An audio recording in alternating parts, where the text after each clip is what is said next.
एक छोटे से गांव में नारियल के दरख्तों और बांस की झोपड़ियों के दरमियान अचानक दरिया से आ पड़ गया। मछलियां मुर्दा तैरने लगीं और एक बू हर तरफ फैल गई।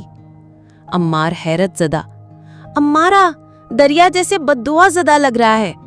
अम्मारा, या शायद ये हमसे कुछ कहना चाहता है।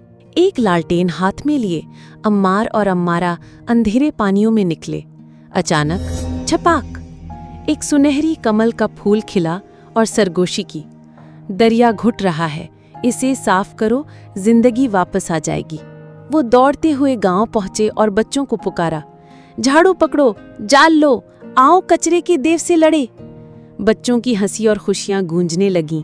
कोई बोतलों को खजाने की तरह चुन रहा था, कोई पत्थरों को चमका रहा था और अम्मारा गंडों और पत्तों से बने कचरा अजदहे का पीछा कर रही थी। जब आखिरी टोकरी भी खाली की गई, दरिया शफ़ाफ नीले नूर में बदल गया। मछलियां उछलने लगीं, कमल के फूल खिल उठे, जुगनू रोशनी में नाचने लगे।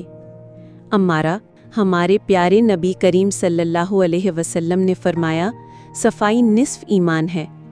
अम्मार मुस्कुराते हुए, तो आज हमने सिर्फ दरिया को नहीं बचाया, हमने अल्लाह की खुशनूदी भी पाई। यूं दरियाए साए रोशनी का दरिया बन गया।